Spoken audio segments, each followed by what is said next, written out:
Hey!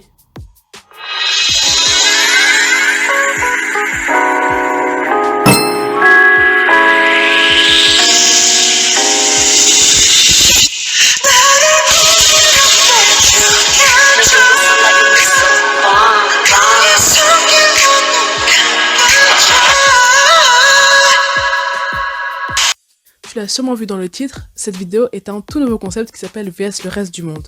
VS le reste du monde est un concept qui veut mettre en lumière, bien que rien ne justifie la haine, je vais parler d'artistes qui n'ont absolument rien fait et d'autres artistes qui ne sont pas totalement innocents dans l'histoire. Juste avant de commencer la vidéo, je suis obligée de vous dire que j'ai un nouvel appareil dentaire. Pourquoi je vous dis ça? C'est parce qu'en fait, je vais sûrement articuler, justement, je ne vais pas articuler certains mots ou je vais un peu zapper d'autres mots. Si voilà, vous comprenez pas certains trucs, je suis désolée d'avance, mais j'ai pas un appareil classique, heureusement, sinon je pense que vous aurez rien compris à ce que je disais, à ce que je vais dire, mais j'ai un appareil, j'ai des gouttières, donc ça va encore, je vais pas normalement trop zozoter ou trop ne particuler, mais voilà, si certains mots, vous ne les comprenez pas, vous pouvez être un peu indulgent envers moi, c'est à cause de ça.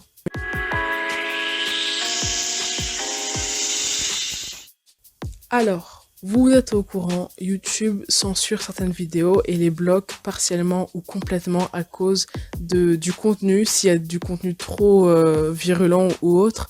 Donc je ne peux pas me permettre de dire certains mots au risque de aussi me faire bloquer ma vidéo. Donc quand je parle de menaces, vous savez très bien de quel genre de menaces je veux parler. En tout, Jimin s'est fait menacer 3 fois. Bon, peut-être plus, mais en tout cas, c'est les 3 fois les plus graves et les plus médiatisées où il s'est fait menacer. La première fois, c'est celle que je pense tout le monde connaît. C'est passé le 27 mars 2017. Sur Twitter, un gars a posté un tweet où il montrait en fait une main ensanglantée, 2 pistolets et les tickets du concert où il allait soi-disant aller. Et il a affirmé qu'il allait tuer Jimin pendant sa performance. Et ses propos étaient assez virulents. Donc là, je vous dis seulement une petite partie de ce qu'il a pu dire. Mais ses propos étaient vraiment virulents.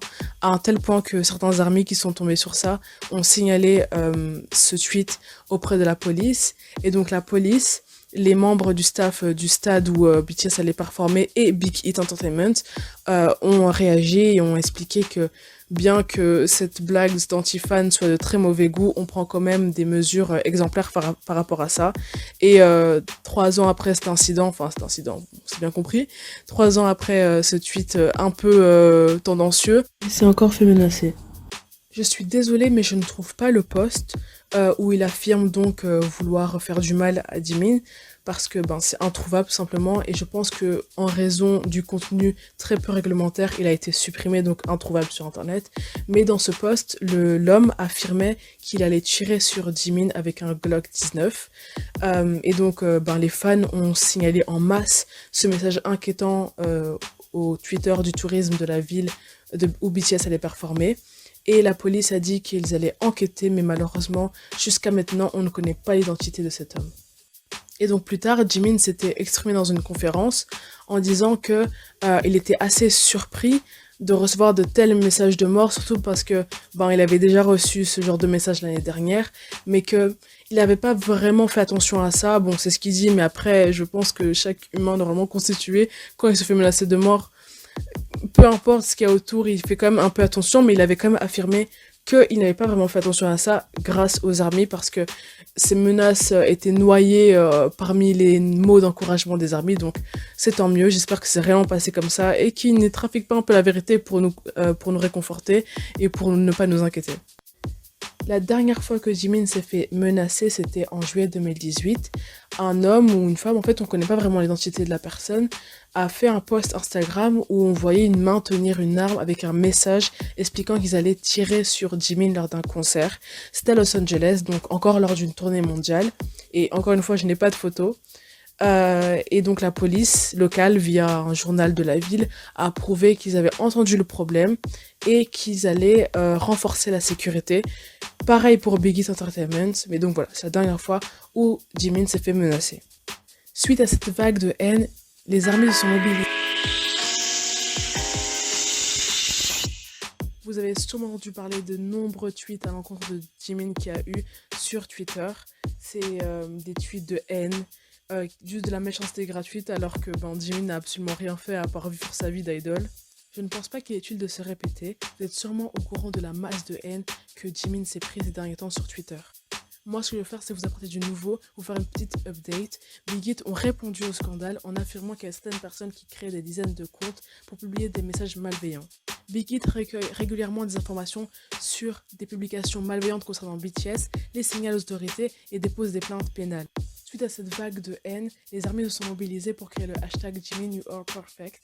Sur ce hashtag, on peut trouver des tweets du style Jimin, tu es la raison pour laquelle je suis ici. Je vis et j'apprends à m'aimer vraiment. Ton doux sourire, ton humour agréable et ton cœur pur me retiennent ici. Ne laisse pas les mauvaises personnes te blesser parce que nous, ARMY, nous sommes là pour toi, toujours. Ou encore, on peut trouver des tweets du style Jimin, malheureusement, je n'ai pas de mots pour te décrire l'amour que j'ai pour toi. Je t'aime de toute la force de mon cœur. Je suis très reconnaissante au monde de te connaître. S'il te plaît, souviens-toi que je t'aime, je t'apprécie. Ou encore un dernier pour la route, je ne sais pas comment il déteste la plus belle chose au monde, c'est la plus belle chose de cette planète. Donc lui et aucun des membres de BTS ne continuent de l'insulter car ils sont très importants pour beaucoup de gens et nous sommes avec eux.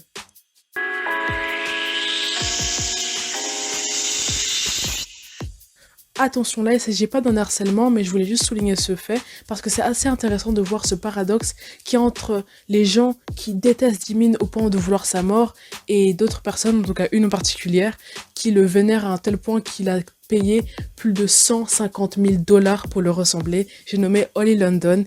Oli London, si vous ne connaissez pas, ce que je doute, mais je le présente quand même, c'est un homme britannique âgé de 30 ans, connu pour avoir dépensé des centaines de milliers de dollars pour ressembler à Jimin.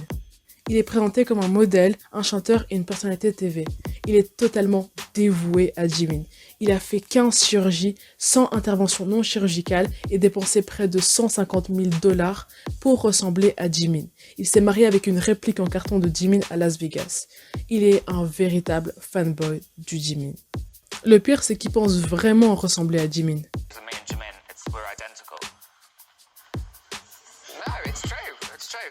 When I was in Korea, everyone calls me Jimin. When I'm walking down the street, everyone's like, oh my god, it's Jimin, Jimin. Like, everyone. Si on se penche un peu plus sur le cas Oli London, est-ce qu'on pourrait pas se dire que le gars s'aimait tellement pas qu'il a décidé de renier sa propre personnalité, sa propre apparence, son propre lui en fait, pour ressembler à un autre gars? En analysant un peu plus le cas Oli London de manière objective, donc sans émettre aucun avis, mais plutôt juste en fait avec ce qu'on a, eh bien on pourrait se dire que Oli London ne s'aimait pas à un tel point qu'il a décidé d'être une autre personne. En fait, quand on se penche un peu plus sur le sujet, c'est un peu triste. Il devrait plus nous faire de la peine que attiser notre haine.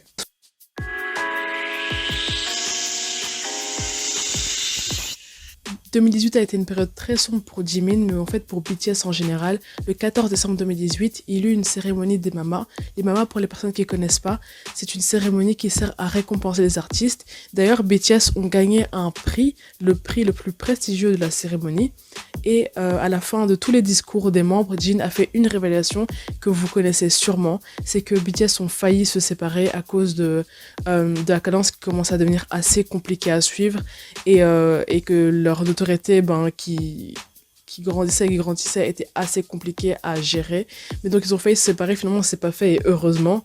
Mais donc Jimin s'est lui-même confié sur un V-Live le 20 janvier 2019 en disant que 2018 était une période très difficile pour lui. En tout cas a été une période très difficile pour lui. Aussi bien qu'il a demandé un jour à Namjoon, qui est un des membres de BTS, comment allait mieux, comment lui faisait lors des moments sombres de sortir de cette période assez compliquée. Et Namjoon lui a tout simplement dit fais de la musique. Donc il s'est mis à écrire des paroles, sauf que les paroles étaient à la hauteur, étaient fidèles à ce qu'il ressentait. Donc elles étaient très tristes, très sombres. Dedans, il dit lui-même dans le live qu'il s'insultait, qu'il disait des trucs comme pourquoi es-tu ainsi, etc., etc. Mais lors d'une tournée mondiale au Citi Field à New York, Jimin s'est fait une promesse. Il s'est dit exactement, mot pour mot, même si la vie rend les choses difficiles, je ne rendrai pas les choses difficiles pour moi-même. Quand il était dans le mal, il avait du mal à écrire, il n'était jamais satisfait de ce qu'il faisait et il recommençait sans cesse. Il dit lui-même qu'il y a au moins 10 refrains différents de la musique. Et dès qu'il a eu le mot promesse en tête, tout allait très vite. Il a écrit le son en 1 ou 2 mois. Maintenant, Promise est une musique encourageante et inspirante où on peut retrouver des phrases comme You should to be your light, qui veut dire tu devrais être ta lumière, ou encore Don't happen qui veut dire pour que tu ne souffres plus, ou encore I want you to be your night, qui veut dire je veux que tu sois ta nuit. 2018 a été une année où il a énormément réfléchi. Lors de la saga Love Yourself, il a dit on disait aux gens de s'aimer eux-mêmes, mais j'ai réalisé que je ne le faisais pas moi-même. Je me critiquais moi-même en me demandant si je faisais du bon travail ou si je travaillais assez dur. Il y a des fois où je buvais seule dans ma chambre et où j'avais beaucoup de pensées étranges. J'ai réalisé que je m'étais fait du mal à moi-même durant les 2 dernières années en réfléchissant trop.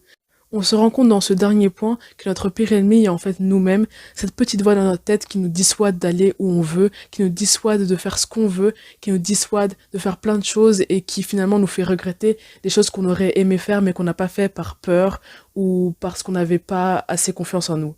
Croyez en vous et comme Jimin, travaillez dur avec uniquement des pensées positives.